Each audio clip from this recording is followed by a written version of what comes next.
Hello, viewer.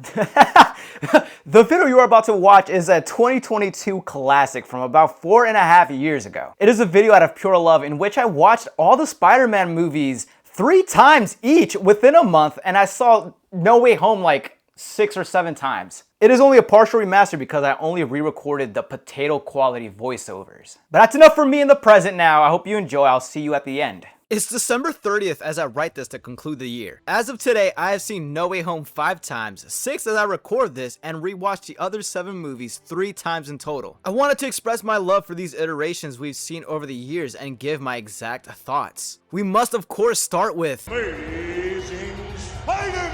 Despite the amazing name, I'm not talking about Andrew, but Toby. And let me say this non-controversial opinion up front. Sam Raimi's Spider-Man has to be my favorite, wait for it, favorite movies to sit back, load up, and watch. I'm sure nostalgia has something to do with it, and I'm a huge fan of narration. Peter Parker settles us into this tale that's about to visually unfold before our eyes. This, like any story worth telling, is all about a girl.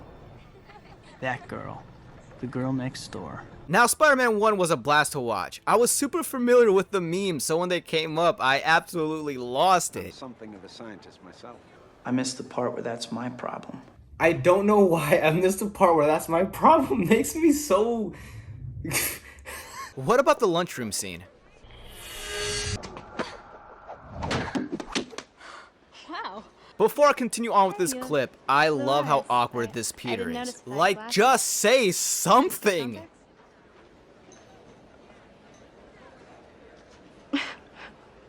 We don't get this level of awkwardness anywhere else, so it shines for me. And before internet goblins reign in, I know Peter isn't this horrendously awkward.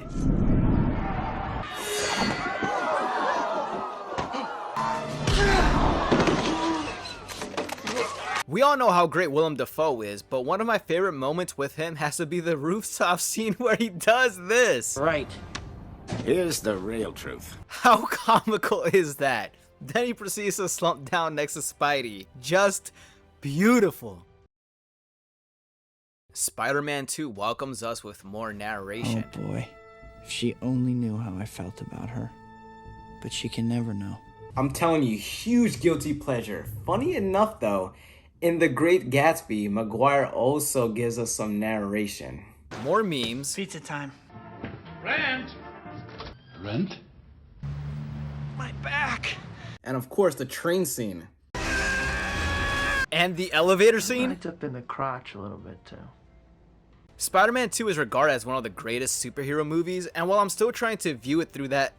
Oh my god, burp. Through that lens, I respect the praise. Peter goes through his existential crisis while he and MJ are still on and off from the first movie while he tries to balance the true meaning of responsibility. This struggle humanizes him so dearly, and I guess that's what makes it so good. On top of that, the CGI is a vast improvement over the first movie, and the birth of a new personal favorite line occurs.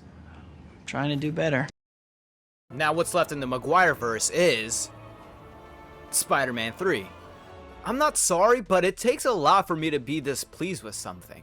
I've seen comments of people saying, "Oh my god, wow, this movie was on last night on the television and I could not get to the end." Okay, drama queen, we get it. Venom wasn't the original plan, and while the homie's relevance doesn't even kick in till late, I will openly say that this is extremely watchable.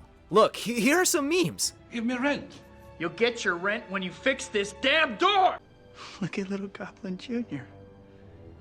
Gonna cry? Gotta love that music cue. Careful there. I will.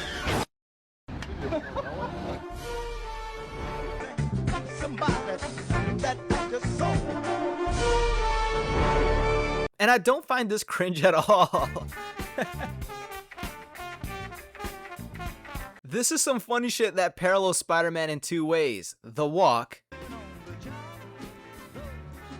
and the reaction from women.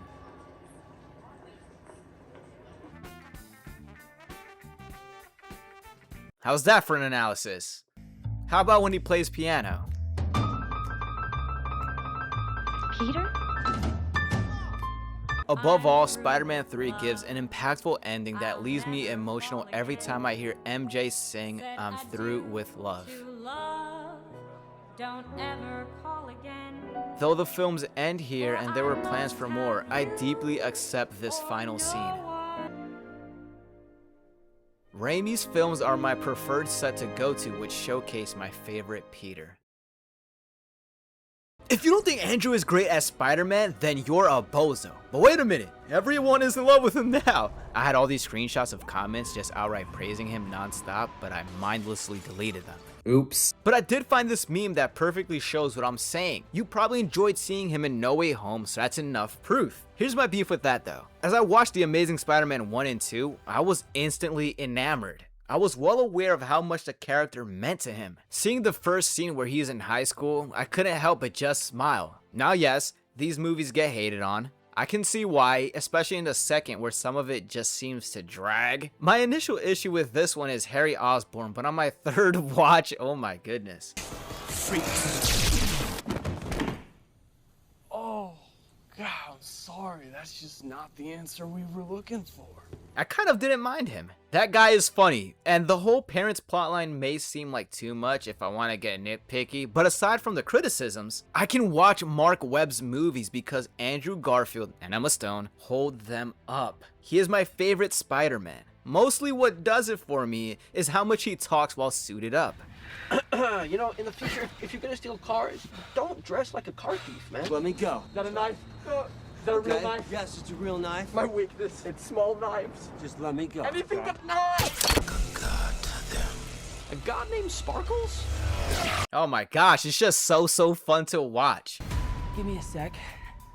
I'm not in high school anymore. Did you stretch? You a big stretcher? It's so good for you. You ready? His suit looks great, and the visuals in these movies, especially the sequel, really make up for the pitfalls. I also really like the Uncle Ben responsibility take here. Good things for other people. You had a moral obligation to do those things. That's what's at stake here. Not choice, responsibility. The hand flick really sells it. This whole scene feels very real and tense. So much raw emotion that just made me say, damn. The Amazing Spider-Man has blessed us with a basketball scene with Flash. A chuckle moment for myself that reflects Raimi's Spider-Man, in which Peter uses the same line that the opposing person had used on him. You have to spend $10 to take a penny. Store policy. Get little help? Not my policy. I need that money. I missed the part where that's my problem. Get away with my money. I missed the part where that's my problem. And the funniest awkward hallway exchange. I don't know, we could, or we could do something else, or we could, if you don't, I mean, like, we could, Yeah. yeah? Yeah, either one. Really? Go back and watch these, please. One more honorable mention for TASM 1. When Spidey gets shot, and although he is struggling to make his way to Oscorp, he persists, and the city of New York helps him crane his way over.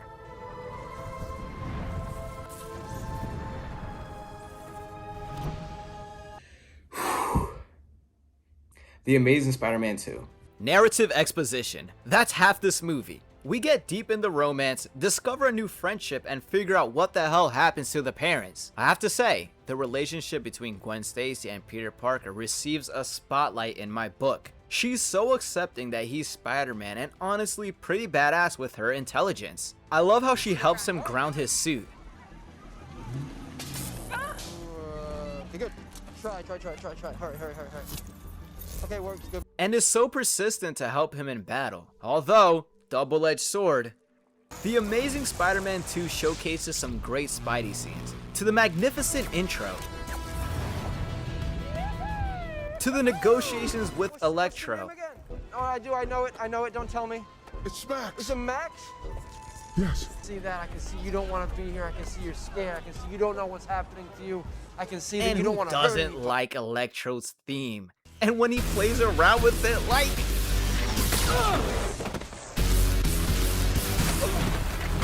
I hate this song! Circling back to the praise Andrew is getting now, it personally felt like he was ripped from those movies and put into No Way Home. Don't get me wrong, he had an amazing presence and is a highlight of that film. But he's the same character, just 7 years later. Why would people all of a sudden love him? Tommy Holland. I just finished watching Far From Home for maybe the 6th time, and I've never appreciated it as much as I do now. But I'm jumping the gun now. Before No Way Home, I never really formed a concrete opinion on the latest portrayal of Spider-Man. He was always okay to me. We mustn't forget his reveal in Civil War.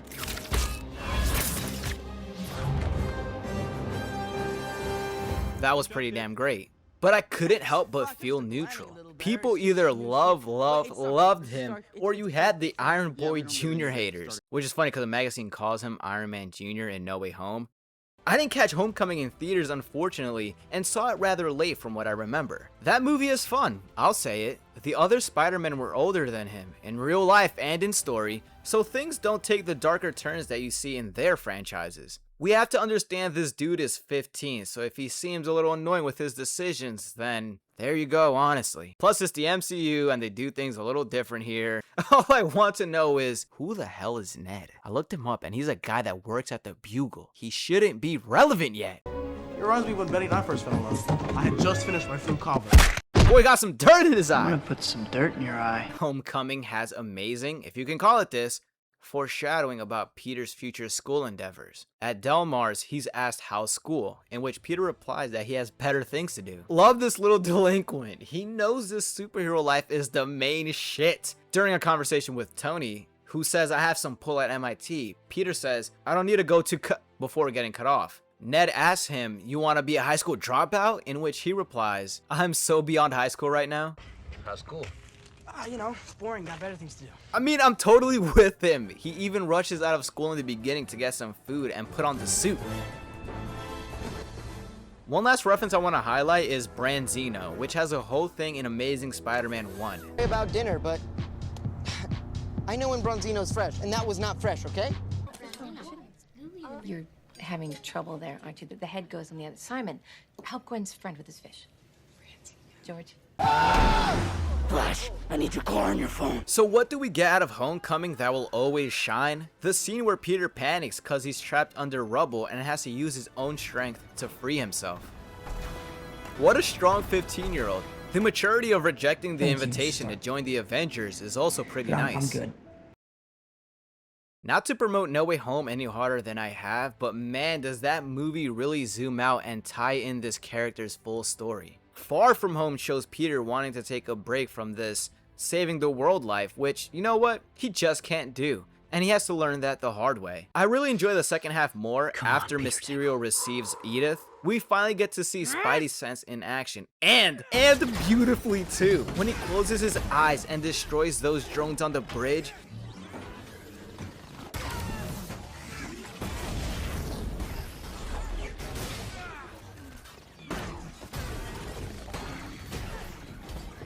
And when he stops the gunshot right after, You do deserve that. I had to replay that multiple times. Again, I always had a neutral position on this character because his movies weren't so solo focused. To me, they seemed to focus on Peter's surroundings. Homecoming had the Moving Day, Happy, and Tony, while Far From Home was Nick Fury dragging him to fight elementals. Of course, I view them in different light now. I see that these two prior films taught him something and helped him grow as a person. I love his third one so much though. No Way Home is so goddamn good. I've seen reviews of people placing Tom's other two movies ahead of this one, which is absolutely insane. I don't see how Homecoming is more enjoyable than this. And not even cause the other two Spider-Men show up. It's what Tom's Peter has to go through and the end result he's left with that makes it so impactful. Easily top 2 MCU movie for emotion and likability, in my opinion.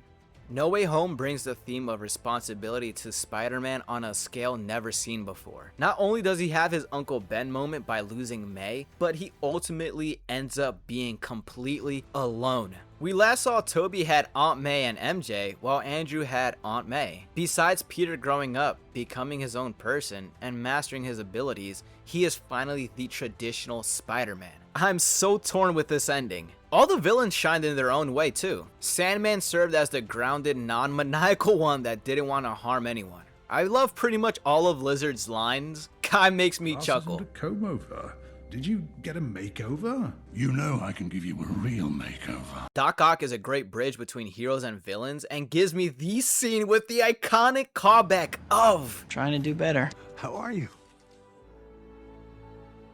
Trying to do better. Electro is his own villain with humor, doubts, and in the end, humanity. And finally, Green Goblin is just juicy. I don't think anyone can complain about him. Great psycho and a great catalyst to maturing Tom's Peter.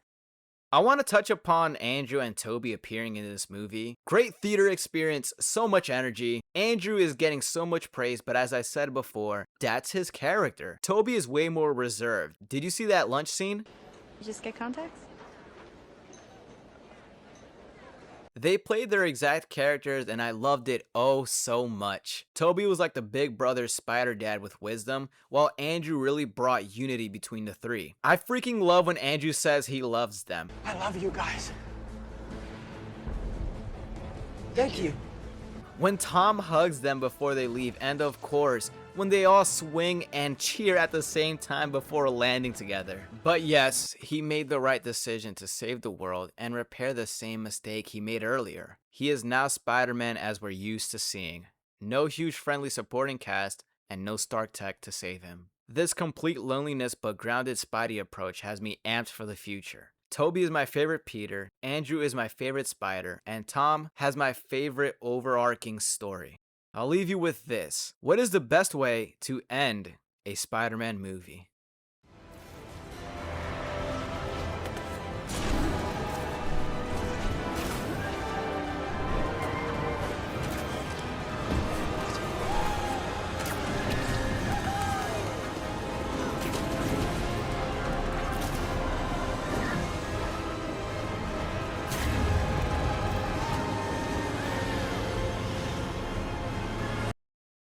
So at the time, this was actually my longest video ever and the first of a video essay, I guess I could say, which I've done many by this point. I've got brand new day tonight, literally Wednesday, and this video should come out same day Wednesday, and I think I'm gonna make my next upload about brand new day, provided I feel amazing about it. This was just something I wanted to release in celebration of the movie coming out, and I hope you enjoyed it.